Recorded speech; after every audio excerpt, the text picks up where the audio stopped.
Hello, sports fans. Welcome to WCSU Sports Zone, the newest show shot right here at Western Connecticut State University. My name is Patrick Higgins, and alongside me is my co-host, Chris Walker. We are going to cover the world of professional sports and go over how the WCSU spring teams are doing this season. Just a reminder, you can catch the Sports Zone on Wednesdays at 5 p.m. on WXCI channel 91.7 FM and on Charter Cable channel 192 on Thursdays at 7:30 p.m. and Saturdays at 4:30 p.m. Let's get started.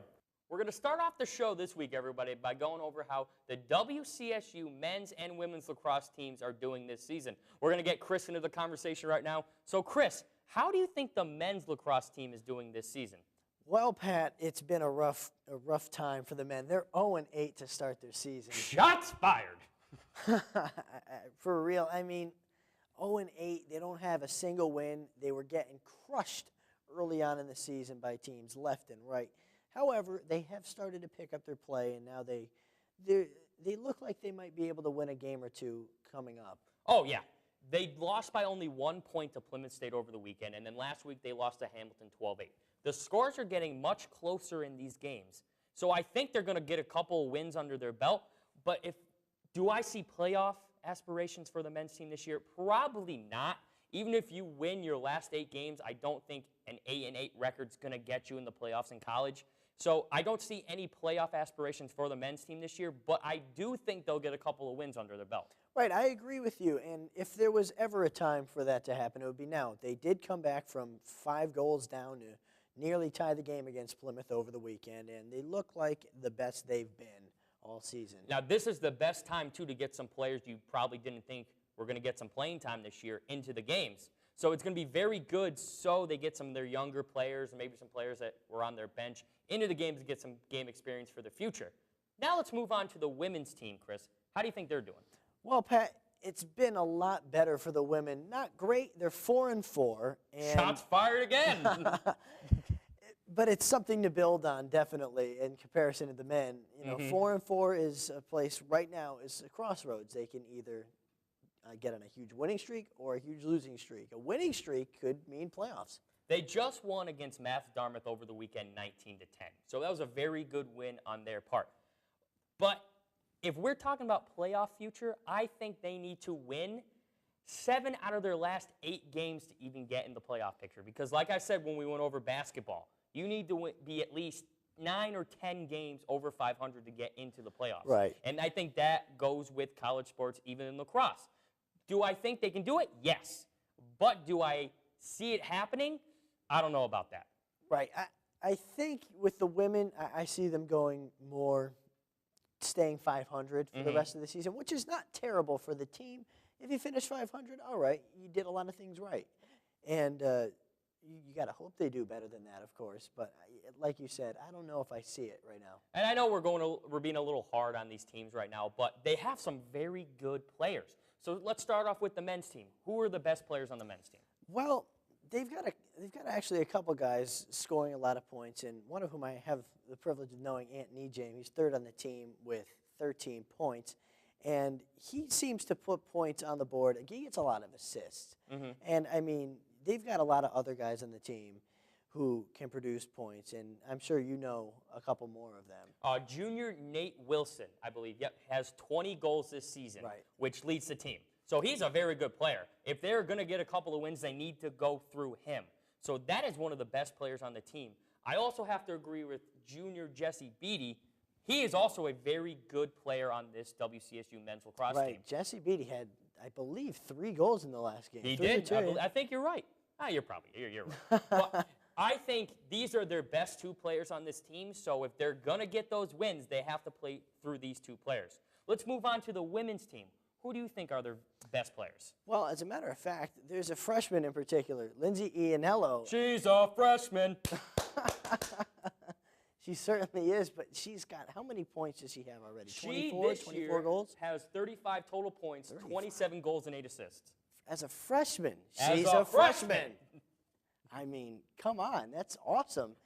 We might be going a little hard on the freshman talk, but I love when freshmen come into sports and just make a splash. I love it in high school. I love it in college. It's the greatest thing in the world because they're young players, and you want to see them succeed.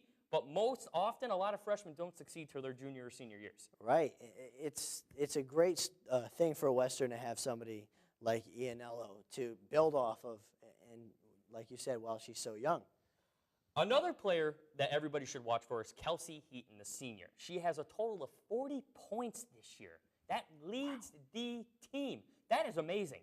And then another player you have to watch for is sophomore Destine Carey. She was named the Offensive Player of the Week for the Little East Conference on March 23rd.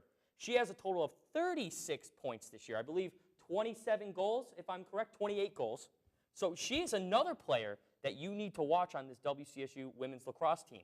And these three players, Heaton, Carey, and Ianello, are the players that are going to have to play very well in these upcoming games to get them more wins and build up their resume to go to the playoffs possibly.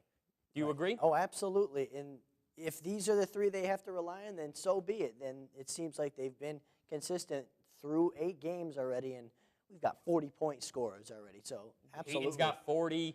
Carey's got 36, Illinois has 35. That's a lot of points. Yeah. And if you did not know, in lacrosse, you get points for goals and assists, and they total up. So, for example, Illinois this year has 27 goals and 8 assists. That's a total of 35 points.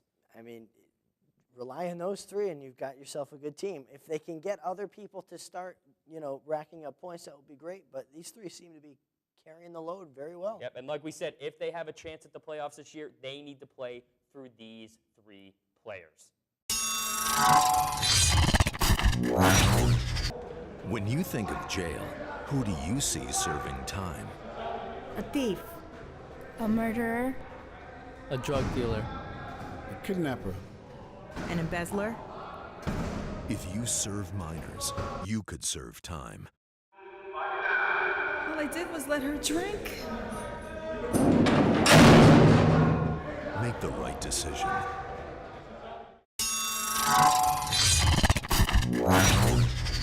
A very popular event happened over the weekend, and this was the NCAA Tournament Elite 8 games. The winners of these games move on to the semifinal round of the NCAA Tournament, which is also known as the Final Four. The first team to make it to the Final Four last weekend was the Wisconsin Badgers. They defeated Arizona 85-78. Frank Kaminsky had 29 points on 9 for 20 shooting from the field and 10 from 12 from the free throw line. Decker for the Badgers also had 27 points, and Wisconsin will move on to play in the Final Four. The second team to make the Final Four was the Kentucky Wildcats. Kentucky defeated Notre Dame 68-66. Andrew Harrison made 2 free throws with 6 seconds left in the game, and the Wildcats made their last 9 shots to advance to the Final Four. The Michigan State Spartans also made the Final Four this year by defeating the Louisville Cardinals 76-60. Travis Trice had 17 points for the Spartans to lead them into the semifinal round. The last team to make the Final Four this year was the Duke Blue Devils. They defeated Gonzaga 66-52. Justice Winslow and Matt Jones led the Blue Devils with 16 points each, and Jaleel Okafor had 9 points. The Blue Devils are heading to Lucas Oil Stadium, which is the site for this year's Final Four and championship game. All right, Chris, let's get you into the conversation. Who do you think made the biggest statement in the Elite 8 games last weekend? Well, I got to go with the obvious choice, Pat, and that is Michigan State. It is the obvious choice. A 7th seed amongst all the number ones. And yes, they're a good team, and I mean, you could make a case for them being a higher seed than they really are. But without a doubt, the biggest surprise has been Michigan State. Because we were talking before we got on air today, and you said you think Michigan State should have been ranked higher. I do. What do you think their seed should have been? I could have really seen them being a 5 seed, to be honest with you. That's fair. That's fair. That is fair. I wouldn't go higher than that, but just the fact that they are a 7 with number ones makes them the surprise, even though maybe they don't need to be considered surprising that they made it here. I have to agree with you. They did make the biggest upset. Travis Trice for the Spartans had 17 points. He led them completely to the Final Four. And it's interesting because this will be Tom Izzo's 7th, that's the head coach for the Spartans, 7th Final Four appearance. Very good on his point. Now let's move on to another question. Who do you think are making it to the championship game? And who is your pick to become the NCAA champion? All right, well, first of all, the championship game, you might like this one. I have Michigan State and Kentucky in the championship. I do like it. I'm not going to lie. I'll tell you why. Kentucky, well, they haven't lost a game yet, so why are they going to stop losing now? Okay, fair point. And Wisconsin, okay, sure, they're number one, but Kentucky has just shown me, at least, that if you turn the ball over to them once, you might as well have kissed the game goodbye. Oh. I'm saying, really, I've seen it time and time again this tournament. Teams can stay kind of close. They turn the ball over in the second half once it's over. And Michigan State, because they have something to prove. They're a great second half team, and I think they pull through. I have to agree with you on Kentucky. I think Kentucky's going to win this game because they have 9 McDonald's All-Americans on their team. I'm going to say it again. 9 McDonald's All-Americans on that team. Wow. They have 5 very good starters. Very good starters. But when those guys get tired, they can just take them off and put 5 more guys on the floor that are as good as their starters. How do you beat that? When your tired players come off, get a full, fresh 5 starters more. It is amazing to me how they've been able to win all season. I just think they cannot be stopped. If you have 2 starting lineups essentially on your team, how do you beat that? How do you beat that? I'm assuming that's your championship team. We'll get into that in a second. All right. I also think that Duke is going to make it to the championship game. I have to disagree with you on Michigan State. All right. The reason I think they can make it to the championship game is Coach K, because this is going to be his 12th Final Four appearance with Duke. It's 12th. That is amazing in all the years he's been with Duke. The man can win. The man can win. But also, I think Jahlil Okafor is going to have a fire lit under him because he only scored 9 points in the Elite 8 game. Granted, they've been double-teaming him a lot this year. A lot of teams do it because he is a very good player. But I think he's going to have that light lit right under him because he wants to prove that he can be the #1 draft choice in this year's NBA draft. All right. Who's your championship winner? Well, if you pick Michigan State. Well, you know what? Because of the fact that I want them to win, I'm picking Michigan State. Are you nuts? I'm picking Michigan State. I'm doing it right now. Okay. I'm doing it right now. I'm picking Michigan State. Why do you think they're going to beat Kentucky, though? Because Kentucky, like I said, Kentucky's a great second half team, but Michigan's a better second half team, I think. I really do. And Kentucky is, they're #1 team. They're probably going to get cocky. They're going to get, they're full of air in their heads, and they're going to say, all right, we're going to blow by this #7 seed. Who are they? And they're going to get upset. Okay. I'm going to give you, put the camera on me, 4 reasons. 4 reasons why Kentucky will win this game. The Harrison twins, Willie Cauley-Stein, and Towns. These are their 4 best players, in my opinion. And I don't think that the Michigan State defense is going to be able to handle them all game. I respect that you want Michigan State to win. I really do. But honestly, I think that is a crazy pick. Because what Kentucky has done this year, I think they're going to win the NCAA tournament. I take it Kentucky's your pick then. Oh, they are my pick. We just went over that. But before we go to break, how's your bracket doing? Oh, man, you had to bring this Oh, up. I am bringing this up. Listen. Who'd you have in the championship game in your bracket? Gonzaga versus Xavier.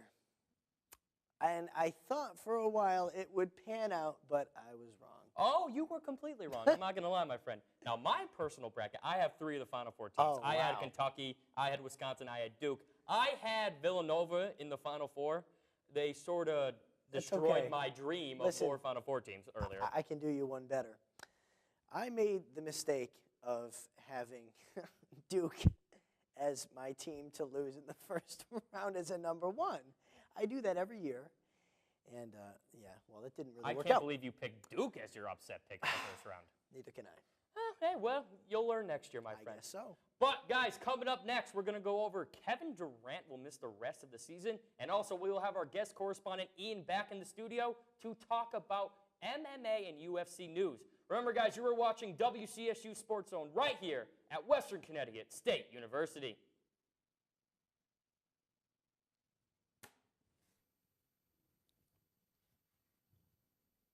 Welcome back to the Sports Zone. Just a reminder, you can catch the Sports Zone on Wednesdays at 5 p.m. on WXCI, channel 91.7 FM, and on the Charter Cable channel 192 on Thursdays at 7:30 p.m. and on Saturdays at 4:30 p.m.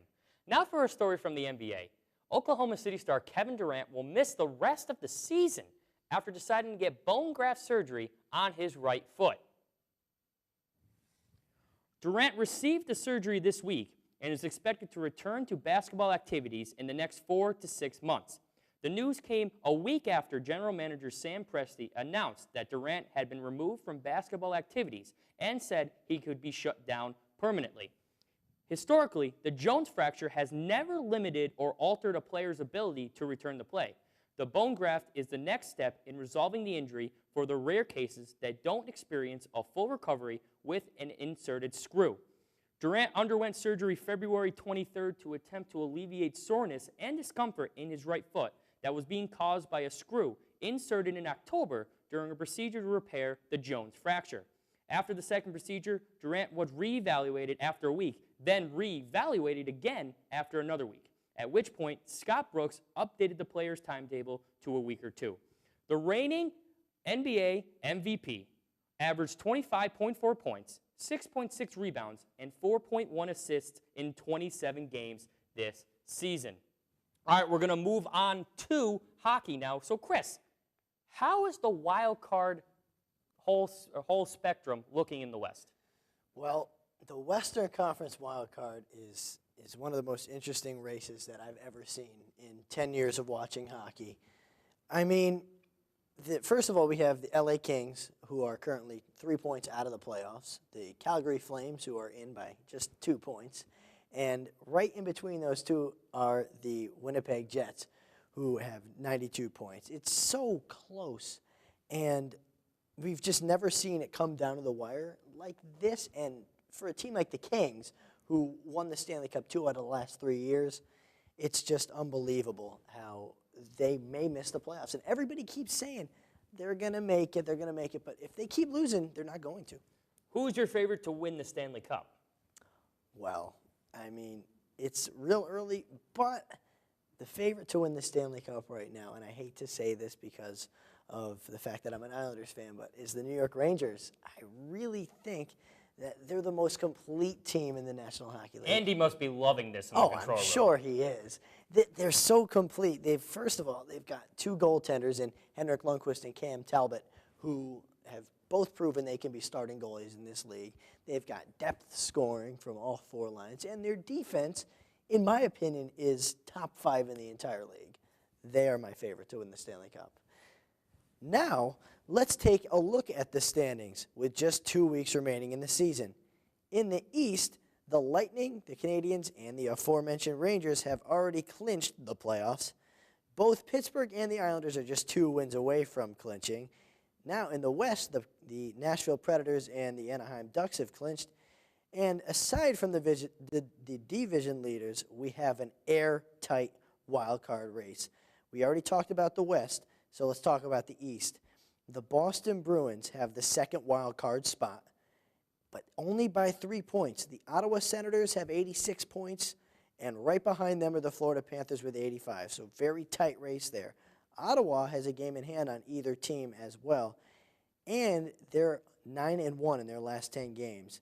And we already talked about the West, the Flames, the Winnipeg Jets, and the Kings in that race. The Kings winning 2 of the last 3 Stanley Cups as well. Now, let's go to the Higgins Cabana with Pat Higgins.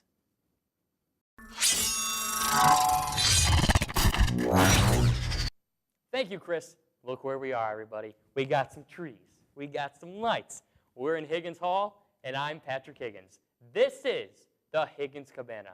Now, on last show, we were a little strapped for time in the Cabana, so I want to bring in our guest correspondent, Ian Foss, on the show again. Ian, how you doing, bud? I'm not bad, Pat. How about yourself? Oh, I'm doing okay. Now, tell me about what we were talking about last week with MMA and UFC. Give us a little recap of what we talked about. All right. So last week I was talking a lot about the UFC's policy changes, regarding drugs, and this week I'm taking a little step back. Instead of performance enhancing and things that are really poignant on the lead, we're going to do something and talk about the representation of athletes in professional sports and the lack thereof in the UFC. What I'm really talking about is that UFC light heavyweight champion John Jones was fined $25,000 recently when he failed a drug test for cocaine use. Now, most of the times in any other professional sport, if a player fails with an illicit substance policy, They are suspended from their team. Okay. Doesn't matter if it's outside of the season. We saw that happen a few years ago with a Seahawk. We also saw it with Alex Rodriguez. Alex Rodriguez, exactly. And John Jones failed a drug test on December 23rd when his results came back positive for cocaine. Granted, it was not actually a UFC-sanctioned drug test. It was outside in regards to his parole, but still, he failed it for an illicit substance. We all know that cocaine's an illegal drug. It's a Class 1 narcotic. He was fined $25,000 and still allowed to fight on January 3rd within the confines of the UFC. Okay. Under the technical regulation that Dana White said he was tested outside of the competition season. That's the 23rd his results came back. That is the only day. On December 23rd, his results came back positive for cocaine, a Schedule I narcotic. He was allowed to fight on January 3rd. Wow, okay. Unbelievable. And they fired... like I said, it seems a little fishy. They fired another fighter, like I said before. It's almost like a hypocrisy in UFC because they fired another fighter, Matt Riddle, a few years before.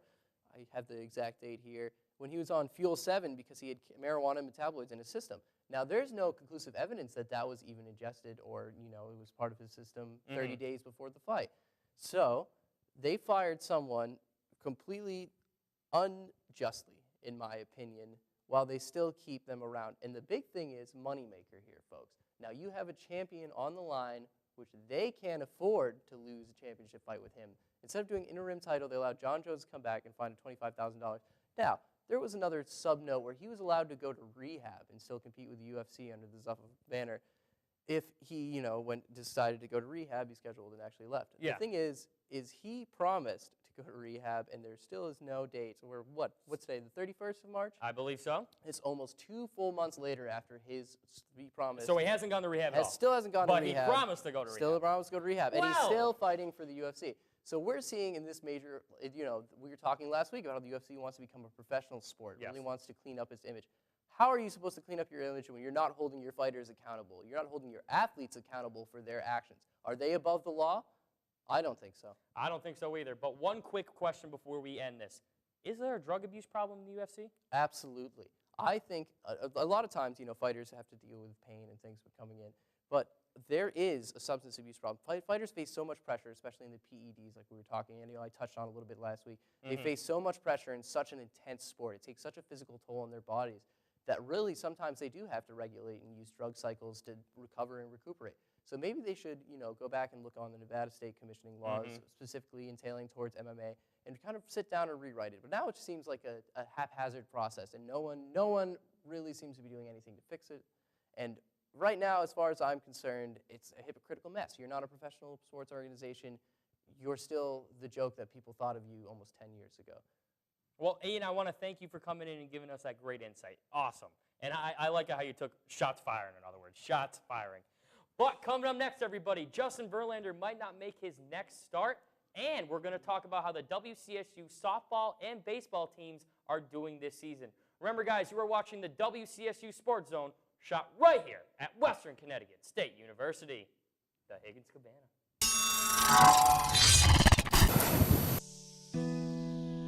What did I get myself into? Is this really worth it?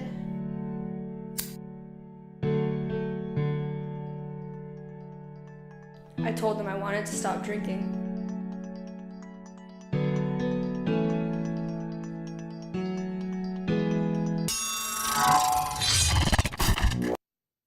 Welcome back to the Sports Zone. Just a reminder, you can catch the Sports Zone on Wednesdays at 5 p.m. on WXCI, channel 91.7 FM, and the Charter Cable channel 192 on Thursdays at 7:30 p.m. and on Saturdays at 4:30 p.m. Now, everybody, I may not be the biggest soccer fan in the world, but we had a very good discussion about soccer last week. So I'm going to bring in John Murray again. How you doing, bud? Good. Good to be out here again. That's very good. I'm glad to see you in the studio again. So let's jump into it. Yep. You said before the show that we have about 3 or 2 stories that we're going to go over. Yeah, two stories. So what are we going to cover? Honestly, the big ones right now to cover are expansion of the MLS, new teams being added, as well as El Clasico was played on Sunday, March 22nd. All right, so let's start with the MLS expansion. So Okay. tell us some more about that. Well, soccer is becoming incredibly more popular in the U.S., especially since the World Cup. Honestly, I know I had a case of the World Cup fever. I don't know about you. Oh, I did. When USA, I was down in Narragansett when USA was playing against Ronaldo. And we were out at dinner, and it was just fantastic to see the scene around there. I think Tim Howard got a lot of people excited. Oh, Tim Howard did get a lot of people. So I know it's, the interest in it is becoming more and more, and they're adding 2 teams, one in New York City and one in Orlando. Well, what better place to have an MLS team in New York City, baby? Exactly. Cannot get a witness from the congregation. I don't know about that much. Oh, okay. But it's really great, honestly, because it's not only going to get more fans into it, but it's also it's bringing more and more players to the MLS. And, it's usually regarded as not necessarily being the highest level of play in the world, but we're getting better and better players, and the level of play in the MLS is quite good. The level of play has really improved over the really past has. couple years. But let's move to El Clasico. Yeah. What about that? What's going on in there? Well, essentially what El Clasico is, it used to be kind of referred for the Spanish Spanish... Hold on, John. Let me get this. I did some research on Okay. this. All right, So you take it away. I researched it, and isn't it the annual game between Real Madrid and Barcelona? Yes. Yes! That is, you got that right. It used to be, they used to use it as a reference for the finals of the Spanish league. But Okay. now it has become just more or less the annual game between Real Madrid and Barcelona. And it's like the second most watched football annual match in the world right now. Really? It's huge. And honestly, it was a great game. I was a little upset I wasn't here to be able to watch it, but I definitely caught all the highlights and all the replays, and it was a great game. Ronaldo had a beautiful equalizer, but at the end of the day, Luis Suarez, of all people, he's been proven time and time again, he came up with this beautiful goal so that, Barcelona would end up winning the game 2-1. And we have it on the screen right now. So you said it was a very good game. Who Yeah. did you want to win the game? Definitely Barcelona. I can't, it's Oh, my that was favorite. right there on the screen. That was It's a beautiful goal. No, it's absolutely beautiful goal. No, see, personally, I love Ronaldo. I really Yeah, do. He he's is a my great favorite player, don't get me wrong. The He's- hair is fantastic. Let's Oh, not be wrong. We talked about Zlatan last Yeah. week, but his hair, let me just say, is out of this world. It's pretty fantastic. Oh, No, yeah. I mean, he won the Ballon d'Or, so best player in the world this year, and he's definitely showed it. He's a fantastic player, but I think, I don't know, maybe it's just a sweet spot I have for getting to watch Messi play, but I love Barcelona. One of the best players in the world. Yeah. But, John, I want to thank you for coming into the studio again, and I hope to have you on the show in the near future. No, definitely. It was great. Well, coming up next, guys, Justin Verlander might be held out of his next start, and we're going to talk about the WCSU baseball and softball teams this year and discuss how the records are and the top players they have on the team. But remember, guys, you are watching WCSU Sports Zone Shot right here at Western Connecticut State University.